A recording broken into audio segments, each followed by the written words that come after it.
Hey, little buddies. I'm Zion. How are you today? I hope y'all are doing okay.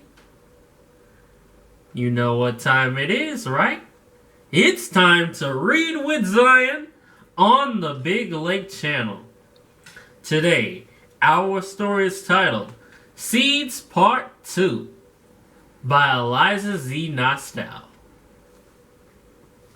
As long as the earth remains, there will be seed time and harvest. Cold and heat, summer and winter, day and night shall not cease. It was finally Saturday, the day that Roy had been waiting for all week. He had been waiting for this particular Saturday, this day to come for months. It was his daddy's birthday. He will be 26 today, and Roy could hardly wait for Mama Precious and Uncle Jake had been planning for him. They were getting ready to have a wang dang doodle, as Pawpaw Freddy had been saying all day. Pawpaw Freddy had turned on his record player early that morning, as he had many mornings. But this morning, the music was loud and lively. He was playing Miss Coco Taylor singing the song, "We Gon' Pitch a Wang Dang Doodle All Night Long."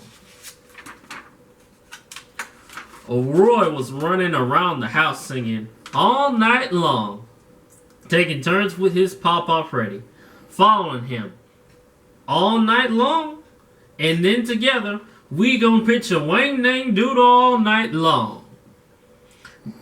And the Pawpaw Freddy was getting things ready for the barbecue dinner they would have that evening at the party. Mama Precious cooked the food, usually, but when it came to the barbecue pit, Pawpaw Freddy was the master of them all.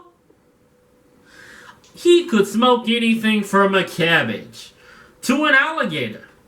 There was no such thing good enough to eat that couldn't be barbecued as far as Pawpaw Freddy was concerned. While Pawpaw Freddy hee-hawed his way through singing his song, he made ready his spice mix and sauce preparation for the barbecue. That would be darn near off the bone tender. That's how he liked it. Melt in your mouth tender. And just about to fall off the bone. He didn't like his meat messy. He said, if your meat is falling apart, you've cooked it too long. A good chef never overcooks the meat. The meat should be cooked to perfection. Pawpaw Freddy said all the time, perfection is the pinnacle, and it should be aspired every time you put some wood on the grill. No exceptions. Pawpaw Freddy and Roy, his ever-present shadow, went through the long list of spices and seasoning in the special brew he made for the barbecue. Roy listened and watched very closely to everything his Pawpaw was telling him and showing him. Pawpaw Freddy told Roy to play close attention. He was going to tell him his $1 million secret that only he and Pawpaw Freddy knew.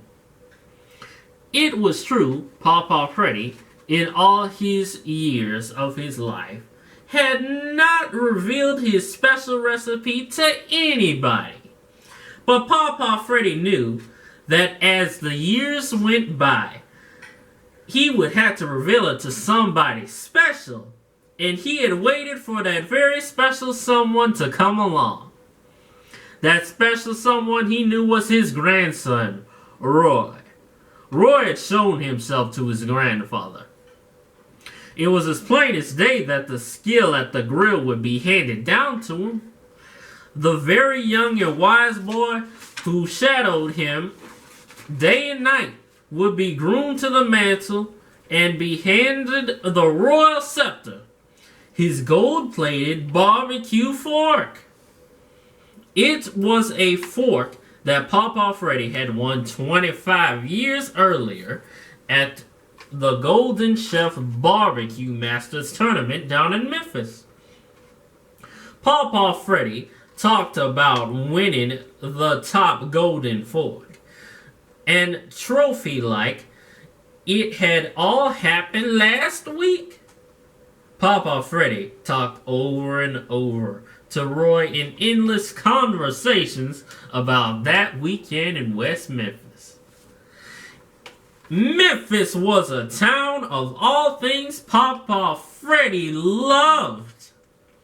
That town was filled with the symphony of music that Pawpaw loved.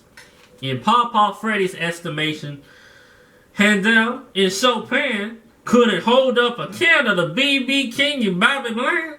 He said, there was no other music like the blues. That blues was born out of something. It had a weight to it. It meant something. It was a cry of condition. You might not fast get out of, but you've learned to make the best of it anyway. Yes, sir, Pawpaw would say. Yes, sir, the blues is my symphony. I'll take my string strung by B.B. and Wolf, thank you very much. He did love, as he put it, howling with the wolf. He said that was all the strings and winds he needed. So Memphis was his kind of town, because after that, it was all about the barbecue. Memphis was famous around the world for its barbecue and blues. And he had come to respect the excellency of Qology, as he put it. Well, he did show up, and he showed out. Pawpaw Freddy took the top prize and won accolades from all around. At the top, connoisseur of the connoisseurs class, the Golden Fork would someday soon award to his apprentice, to his running buddy Roy, who had fallen asleep in his little chair next to the pawpaw tree. It had been early and eventful morning already, and he was in his favorite place, right next to Pawpaw, talking what would be many of the short naps throughout this day. Roy still had a lot to learn about being the barbecue king, like Pawpaw Freddy, and there would be plenty of time for that. Plenty of time. Roy was already tuckered out a little because he stayed awake nearly all night, watching his brother Micah standing at the window of their bedroom, staring up at the stars. Roy had been so excited about the day ahead, he forgot to sleep. The day, Saturday, had finally arrived. It was here, and he was conserving his energy for now.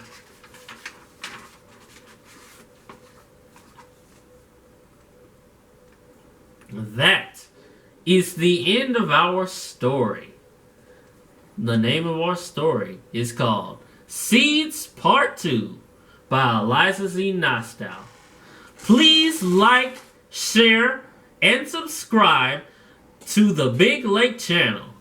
Tell your friends, your family, all your kinfolk about us. Come back next week. We'll have more. Goodbye. Thank you for watching.